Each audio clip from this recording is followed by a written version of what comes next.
Assalamualaikum warahmatullahi wabarakatuh. Balik lagi. Dan pada kesempatan ini kan kembali gue lanjutin lagi nih tentang kisah yang kemarin sempat terputus, teman-teman ya. Jadi seperti biasa untuk di awal cerita ini disclaimer dulu bahwa di sini gue cuman hanya membawakan cerita aja.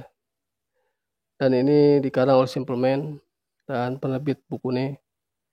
Jangan lupa bagi teman-teman yang memang ada keluasan rezeki bisa membeli buku serial tentang Trah Pitu Simpleman.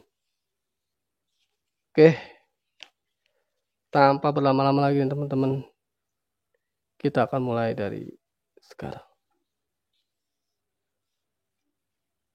Oke, pada kali ini berjudul tentang lanjutin yang kemarin, kisah sambungan yang kemarin itu Gangsal. Mobil mulai berjalan menyusuri jalanan malam. Sri dan yang lain saling bergumam satu sama lain di belakang. Saling mendorong siapa yang akan bertanya kepada Sugi, si sopir yang sedari tadi hanya mengemudikan mobil tanpa sedikit pun bicara kepada mereka. Hingga akhirnya Sri lah yang mendapat tugas itu. Mas, mohon maaf sebenarnya mau kemana kita malam ini? Pertanyaan Sri tidak ditanggapi. Sri hanya melirik Erna dan Dini. Keduanya sama bingungnya. Sri mencoba mengulang pertanyaannya. Tapi lagi-lagi apa yang Sri tanyakan sama sekali tak ditanggapi. Hal itu membuat Sri akhirnya menyerah. Tak ada yang bisa mereka lakukan selain melihat jalanan yang semakin larut, semakin sepi. Selama mereka menelusuri jalan, entah kenapa Sugi seperti membawa mereka berputar-putar saja di jalan yang sama. Namun wajah si sopir tampak begitu tegang. Sri bisa melihatnya dari bangku belakang. Beberapa kali juga si sopir melihat jam di tangan sambil menatap spion terus-menerus. Sri menaruh rasa curiga yang semakin besar. Ada apa mas? Tanya Sri kembali, yang tentu saja tak ditanggapi. Sekembalinya mereka di jalan yang sama, Sugi akhirnya menepikan mobil. Sri, Erna, dan Dini saling melihat satu sama lain.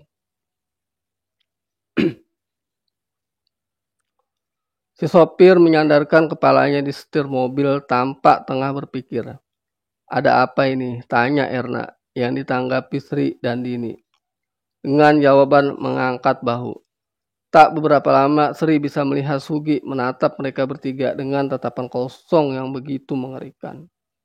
Barulah kemudian Sri dan yang lain dibuat takut dan merinding saat dia mengeluarkan sebilah pisau yang mengacungkan kepada mereka sambil berkata, "Jangan ada yang keluar." Sri dan yang lain hanya bisa diam. Wajah mereka pucat menatap kelakuan Sugi yang benar-benar aneh. Sugi lantas keluar dari mobil. Ia membuka pintu bagasi belakang. Kemudian mengambil sesuatu di dalamnya. Sri dan yang lain mengamati Sugi menabur sesuatu semacam bunga-bungaan di jalanan. Setelah itu dia diam saja di tengah jalan. Sri berharap ada salah satu di antara mereka yang tahu apa yang dilakukan Sugi. Saat tiba-tiba ia mengeluarkan sebilah pisau kemudian mengiris telapak tangannya. Dia ngapain? Erna menutup mulut. Darah yang menetes dari telapak tangan itu. Ia teteskan dengan sengaja di jalanan itu. Lalu ia kembali diam. Dan setelah serentetan tingkah anehnya itu, ia kembali masuk ke dalam mobil. Menyalakan mesin dan kembali melaju. Sri, Erna, dan Dini menatap si sopir. Tingkah Sugi yang terlampau aneh membuat mereka enggan memiliki urusan dengan dia. Waktu menunjukkan tengah malam, Sri menyadari mobil sudah meninggalkan kota. Dan perlahan-lahan menuju sebuah jalan sepi dan gelap. Di sini yang pertama berbisik kepada mereka mengatakan bila saat ini mereka sudah memasuki jalanan menuju hutan. Ngeri. Setidaknya itu yang Sri rasakan saat menatap ke sana dan ke sini. Yang hanya dia lihat sekelebat ruang kosong di antara kegelapan pohon-pohon besar. dan tinggi yang berjajar di samping kiri dan kanan jalan. Jadi jalannya itu kanan dan kiri itu pohon-pohon yang besar dan tinggi. Seperti itu kira-kira. Aku takut, ucap Erna. Sudah tak kuasa membendung ketakutannya. Sri mencoba menenangkan perempuan itu. Ia memeluk sembari mengusap lengannya. Waktu Mbah Karsa mengatakan kita akan tinggal di tengah hutan, kupikir itu cuma kiasan, kata Dini. Kiasan apa? Tanya Sri ragu. Kukira Mbah Karsa hanya menguji kita, sahut Dini. Menguji apa? Mbah Karsa itu serius, Din, sahut Erna. Percakapan Sri dan Dini tampaknya membuat Sugi menjadi gusar. Dengan sengaja ia menekan klakson hingga membuat semua orang yang ada di dalam belakang terlonjak. Sebentar lagi kita sampai, kata Sugi dengan tenang. Mobil memasuki jalan tanah kering yang sempit. Tak ada apapun yang bisa dilihat selain hanya kegelapan yang diselimuti keheningan malam. Sesekali Sri menangkap sesuatu seperti tengah bersembunyi di balik kegelapan. Membuatnya membuang muka dari kaca jendela mobil. Sugi beberapa kali terdengar seperti merapalkan sesuatu di bibirnya. Jadi Sugi ini seperti membaca mantra. Sederet kegiatan yang dilakukan Sugi membuat Sri mengingat tingkahnya menyerupai tingkah Mbak Karsa Atmojo. Namun Sri memilih diam dan mengamati. Sri sendiri tidak bisa mendengar gumaman itu dengan jelas. Sri dan yang lain mulai panik manakala tiba rasa dingin yang tidak mengenakan menyelimuti mereka. Mobil terus memaksa untuk menerabas jalan yang dipenuhi rerumputan liar. Perlahan-lahan kabut muncul dan makin menyamarkan pandangan. Akhirnya dari jauh Sri menangkap sebuah pemandangan ganjil di mana ia melihat setitik cahaya yang semakin lama semakin membesar. Erna dan Dini sepertinya juga melihat hal yang sama. Mobil terus berjalan di bawah pohon-pohon besar yang semakin lama dipandang semakin membuat bulu kuduk berdiri.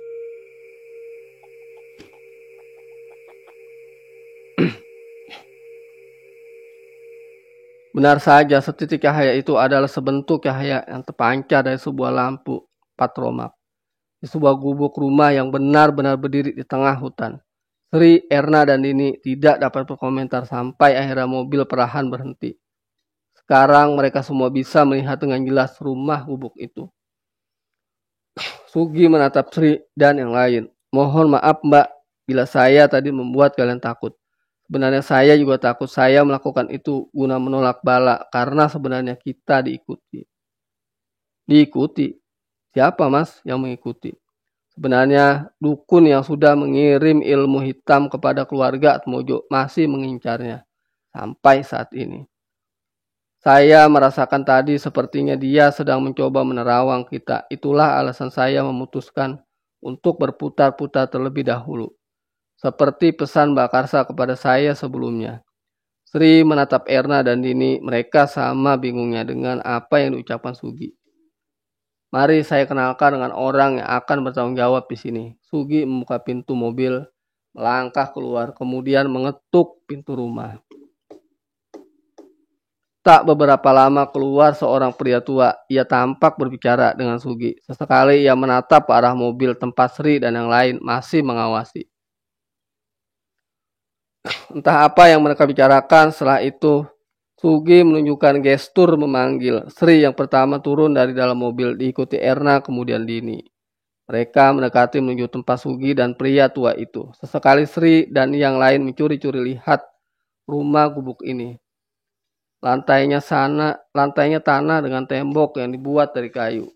Di sekeliling hanya ada latar luas dengan pohon-pohon besar dan tinggi yang ada di sekitar rumah. Sri menjabat tangan pria tua itu. Ia tersenyum menatap mereka. Sugi mengangguk sebelum mengatakan, mulai dari sini, beliau yang akan menjelaskan semuanya. Sekilas penampilan pria tua itu seperti kakek-kakek biasa. Yang membuatnya berbeda adalah rambutnya yang panjang dengan warna yang sebagian sudah memutih. Sri mengira-ngira usia berkisar kurang lebih 70 tahunan. Meski tubuhnya bungkuk dan cara berjalannya terseok-seok, tetapi pria tua itu masih terlihat bugar. Ia beberapa kali tertawa bercanda dengan Sugi. Ia memperkenalkan diri dengan nama Mbah Tamin. Orang yang dipercaya Mbah Karsa menjaga rumah gubuk ini. Panggil saja Tamin bila kalian merasa nggak enak memanggil itu. Mbah juga nggak apa-apa, katanya berusaha ramah. Mbah Tamin tidak banyak bicara setelahnya. Ia mengamati Sri dan yang lain. Terkadang matanya penuh selidik, membuat Sri dan yang lain merasa tidak nyaman. Butuh waktu cukup lama sampai akhirnya Mbah Tamin berkata kepada mereka, "Baiklah, saya sudah dengar dari Karsa. Saya akan tunjukkan kepada kalian alasan kenapa kalian semua ada di sini," ucapnya. Ia berdiri memberi gestur agar Sri dan yang lain mengikutinya. Hanya Sugi yang tidak bergerak dari tempatnya berdiri. "Kamu gak ikut, Gi?" tanya Mbak Tamin. Sugi hanya menggeleng sembari berkata bahwa sudah lebih dari cukup bagi dirinya tahu semua ini. Mbah Tamin melangkah masuk ke rumah, diikuti Sri dan yang lain. Sri merasa rumah ini kurang lebih menyerupai rumah sendiri. Hanya saja tampak lebih besar dengan pondasi kayu yang lebih kokoh. Beberapa kali Sri melihat ke sana dan kemari untuk mempelajari bagian dalam rumah ini. Mbah Tamin berhenti di salah satu ruangan dengan pintu kayu solid yang dikunci menggunakan gembok berantai. Sebelum membukanya, Mbah Tamin menjelaskan kepada mereka semua apa yang ada di dalam ruangan itu. Dari sinilah teman-teman cerita ini mulai menunjukkan ketegangan. Di dalam ruangan inilah nanti kalian akan sering berada. Perlahan-lahan dengan tangan gemetar, Mbah Tamin membuka gembok dan menarik rantainya itu.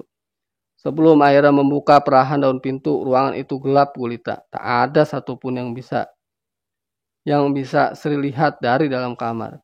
Mbah Tamin dengan cekatan meraih lampu petromak yang tepat berada di samping pintu, menyalakan sebelum membawanya masuk.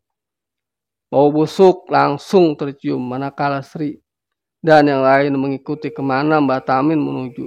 Sri tak kuasa menutup hidungnya. Begitupun dengan Erna dan Dini. Mereka bergumam merasakan hidungnya tak sanggup menyium bau busuk itu. Maaf bila baunya tidak enak, tapi mau bagaimana lagi? Memang seperti inilah keadaannya, ucap Mbah Tamin. Saat dia berhenti di satu titik, menunjukkan semuanya di depan mata kepada Sri dan yang lainnya. Sri seketika mematung saat melihat apa yang ada di depannya. Erna bahkan sempat tidak bisa menahan diri untuk berteriak saat di depan mereka terbujur seorang anak perempuan yang masih muda, dikurung dalam kerangka keranda maya. Sri sudah sering mendengar cerita tentang kutukan santet, namun ini adalah kali pertama ia melihat dengan mata kepalanya sendiri. Bagaimana imbas dari ilmu hitam itu yang konon dapat berujung pada kematian. Sri masih mematung melihat perempuan muda itu. Matanya tertuju pada tubuhnya yang kurus dan pucat, tetapi anehnya perutnya membesar. Sebegitu memprihatinkan keadaannya sampai membuat Sri mengabaikan bebauan busuk yang keluar dari dalam tubuhnya. Erna terlihat sudah mulai tenang meski nafas masih tersenggal akibat kejutan yang sama sekali tidak pernah diperkirakan. Sri lebih kuat dari yang lain. Ia mengamati perempuan itu yang tampaknya tengah tertidur lelap di dalamnya. Saya mengerti, pasti banyak yang ingin kalian tanyakan kenapa anak ini bisa sampai menjadi seperti ini. Iya toh. Sri dan yang lain mengangguk sembari tetap menatap barisan luka borok dan nanah di sekujur tubuh gadis malang itu. Sebelumnya kalian pasti sudah tahu siapa gadis ini kan? Tanya Mbah Tamin. Sri dan yang lain saling menatap satu sama lain. Sebelum akhirnya mengatakan dengan suara ragu-ragu, "Cucu dari Mbah Karsa Atmojo." Jawaban Sri disambut anggukan orang tua itu. "Benar, Namanya adalah Dela Atmojo. Karena kalian sudah tahu siapa dia, saya akan memberi tahu kalian. Mbah Tamin menggantung lampu petromak di dinding sebelum berbalik mendekati gadis itu. Ia membelai rambutnya, semua itu karena seseorang yang begitu membenci keluarga Atmojo. Hingga dengan tega ia kirim sebuah kutukan tak termaafkan. Sebuah kutukan yang kami kenal dengan nama Santet Sewu Dino. Santet yang tidak sembarang orang bisa memakainya. Santet yang sudah merenggut nyawa sebagian anggota keluarga Atmojo. Jadi ini sebenarnya teman-teman daripada kisah Sewu Dino itu dari sini nih berawal daripada historinya, sejarah itu seperti ini. Jadi keluarga Atmojo dikirimi santet bernama Santet Sewu Dino. Sewu Dino, Sri tidak bisa berkomentar setelah mendengarnya. Terpikir di dalam kepalanya apa yang dimaksud dari Sewu Dino. Kali ini Sri menatap gadis itu dengan tatapan berbeda. Bau busuk itu kini tak lagi menjadi masalah bagi dirinya. Erna dan ini pun sama, rasa ngeri saat pertama kali melihat gadis itu pudar. Berganti menjadi tatapan penuh simpati. Sri berbalik, ia tidak bisa menahan perasaan sedihnya saat melihat gadis itu. Ia meninggalkan Erna dan Dini di ruangan. Berniat untuk bertanya lebih jauh maksud dari Santet Sewu Dino. Sri berjalan menuju tempat Mbah Tamin dan Sugi di teras rumah. Di sana Sri mendengar mereka sedang berbincang. "Nggak seharusnya aku cerita ke mereka," ucap Mbah Tamin. "Harusnya Karsa yang menceritakannya. Moso ya aku semua yang urus ini." "Iya Mbah, aku sendiri juga merasa bersalah. Mereka seharusnya tahu, tapi mau bagaimana lagi?" Sri mencoba mencerna kalimat obrolan mereka diam-diam. "Lalu sekarang bagaimana Mbah?" tanya Sugi.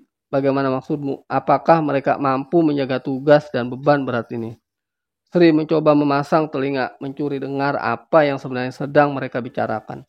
Jadi Sri ini kemungkinan bisa dikatakan sedang menguping pembicaraan antara Mbah Tamin dan Sugi, sopir yang tadi mengantar. "Harus bisa. Kamu tahu sendiri kita semua sedang diburu waktu. Bila waktu yang ditentukan itu habis, bukan hanya anak itu, tetapi semua yang ada di lingkaran keluarga ini akan menemui ajalnya lebih cepat," sahut Mbah Tamin. Sri terbelak mendengarnya. Semua yang ada di lingkaran keluarga. Apakah itu termasuk dirinya? "Jadi kamu mau pulang sekarang, Gi?" tanya Mbah Tamin. "Ya Mbah, tugasku malam ini sudah selesai. Sekarang saya serahkan mereka kepada Simbah. Semoga apa yang menimpa Dela Atmojo segera bisa diangkat." "Baiklah, Le, hati-hati ya. Kerjamu malam ini bagus. Dia tak akan bisa menemukan kita," ucap Mbah Tamin. "Dia? Siapa yang dimaksud dengan dia?" Terdengar suara pintu mobil ditutup. Tak beberapa lama kemudian suara mesin mobil dinyalakan. Sebuah cahaya terang terlihat dari sela-sela pintu. Tempat Sri mengintip yang kemudian perlahan semakin memudar. Sugi sudah pergi meninggalkan Sri dan yang lain di sini. Di tengah pikiran Sri yang berkecamuk, tiba-tiba dengar suara Mbah Tamin lembut. "Metuan du, aku erah nek awakmu onok nang kunu." Sri melangkah keluar, ia masih bisa melihat cahaya mobil Sugi yang semakin jauh perlahan. Memudar sebelum menghilang ditelan kegelapan. Sri tidak tahu harus bicara apa setelah mendengar percakapan Mbah Tamin dan Sugi. Namun wajah Mbah Tamin tampak begitu tenang. Ia tidak terlihat seperti seseorang yang tertangkap basah menyembunyikan sesuatu. "Panggil teman-teman mundu." Sri pun memanggil yang lain.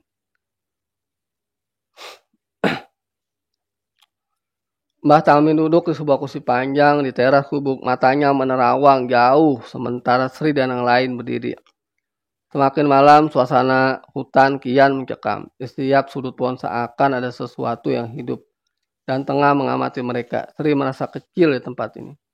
"Sekarang aku akan bicara kepada kalian tentang dia, Dela Atmojo," ucap Mbah Tamin. Matanya menerawang seakan tengah mengingat kenangan itu. "Aku masih ingat semua tentang dia. Semua kejadian itu seperti baru saja terjadi kemarin. bagaimana dia tumbuh, bagaimana saat dia masih hidup dan dalam lingkungan keluarga Atmojo. Gadis kecil yang tak berdosa, gadis yang tidak seharusnya mendapatkan perlakuan seperti ini. Ucap Mbah Tamin terdengar geram.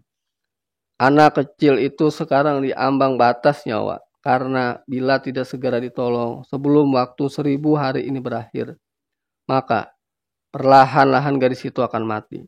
Dia adalah pangkal yang harus ditolong sebelum menjalar pada yang lain. Karena dari dia santet Seudino ini dimulai. Wajah Mbah Tamin mengeras, ada sesuatu yang sangat membuat merah. Nada suaranya seolah penuh dengan dendam, membuat Sri dan yang lain bergidik ngeri. Bergidik itu maksudnya kayak merinding gitu. Oke, kita lanjut.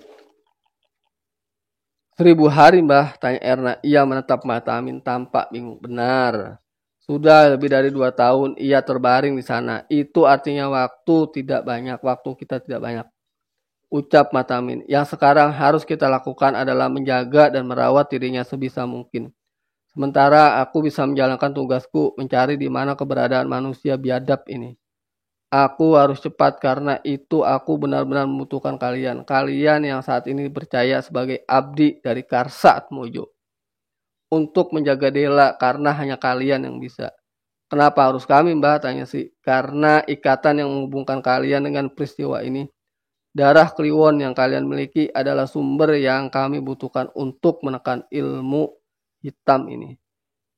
Jadi kan waktu itu pernah cerita di awal teman-teman bahwa si Sri ini lahir pada Jumat Kliwon. Nah inilah yang dijadikan dasar kenapa 3 orang ini Sri, Dini, dan Erna diterima bekerja karena mereka lahir pada waktu yang bersamaan. Tujuannya adalah untuk menekan daripada santet Seudino. Artinya mungkin mengurangi gitu teman-teman efeknya. Kita lanjut.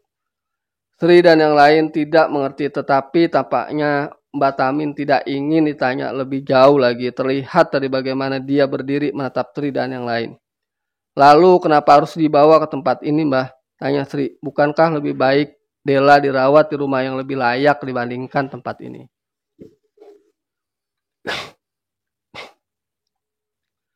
Mbah Tamin menatap Sri. Ia tersenyum. Justru di sini Dela lebih aman, Du. Karena sebenarnya ia masih terus dikejar oleh dia yang saat ini sedang mencari di mana Dela berada. Mencari, gumam Sri. Tidak mengerti. Mencari. Sebenarnya saat ini jiwa Dela tengah ditawan oleh dia. Dia tidak akan pernah melepaskan Dela. Apapun yang terjadi, dia akan terus membisiki Dela untuk segera melenyapkan satu persatu keluarga Atmojo. Dan itu berhasil.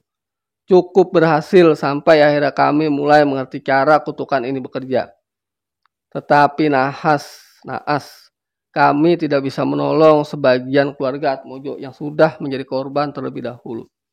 Mbah Tamin tampak diam, ia menerawang jauh memandang pintu gubuk. Di sini Dela akan lebih aman.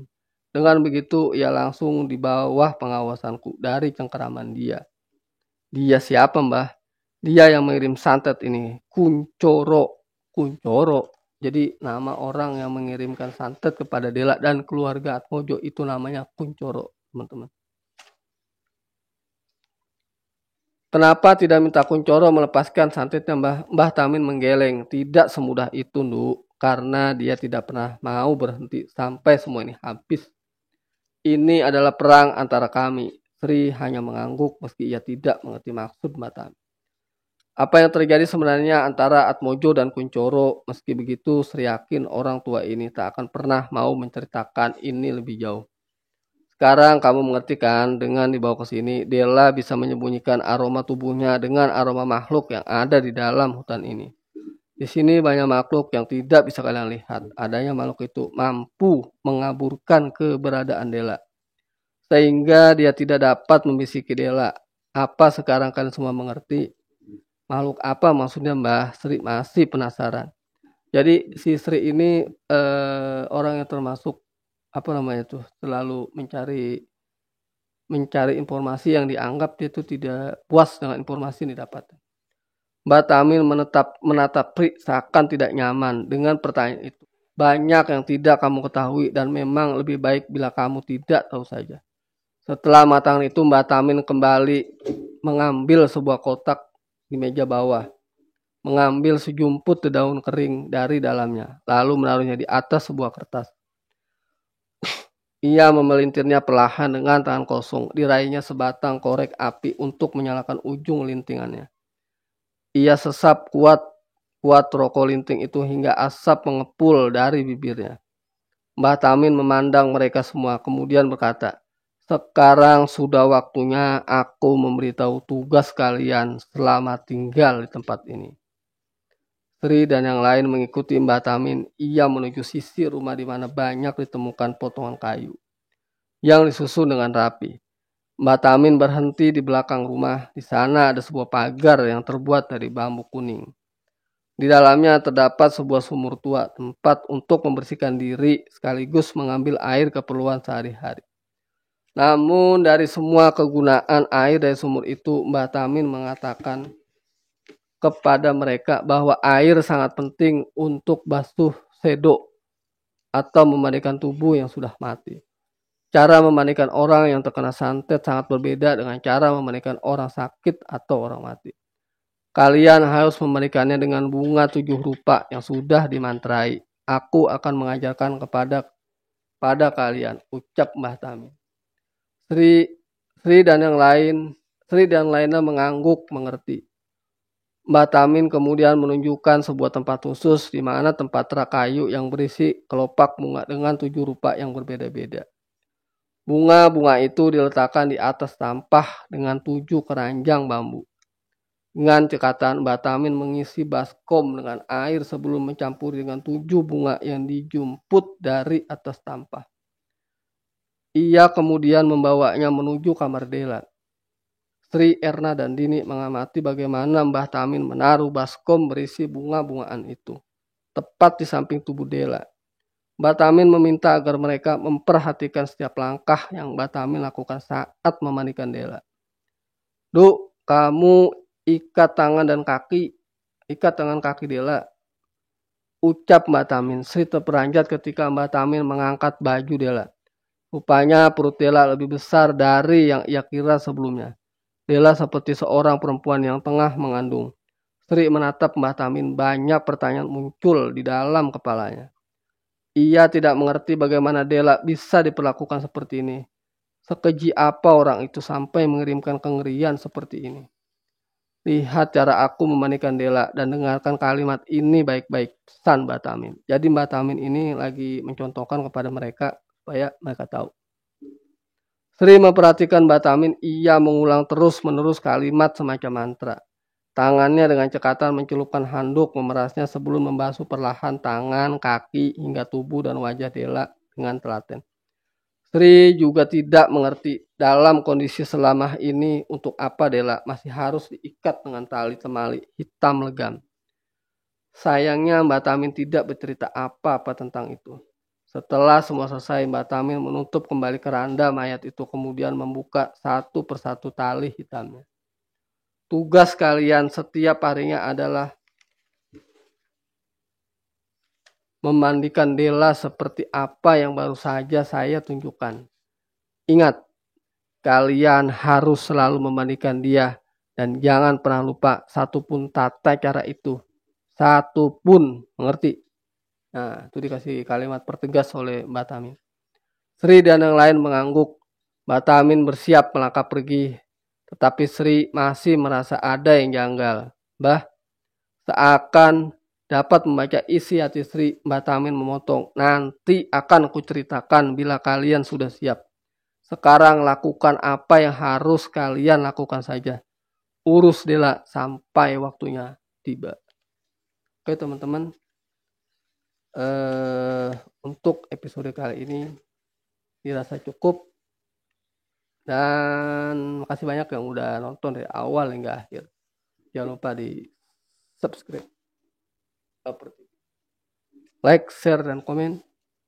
Dan jangan lupa nonton video-video sebelumnya teman-teman. Dan ini akan selalu update ya, minimal dalam seminggu 2 atau 3 kali. Mudah-mudahan ini bisa terus berlanjut dari cerita tentang Sewu Dino. Oke, itu aja. Kita jumpa lagi di episode berikutnya dengan judul 6. Ya. Masih banyak yang nonton yang awal yang akhir. Salam merinding, salam ghost enemy. Assalamualaikum warahmatullahi wabarakatuh.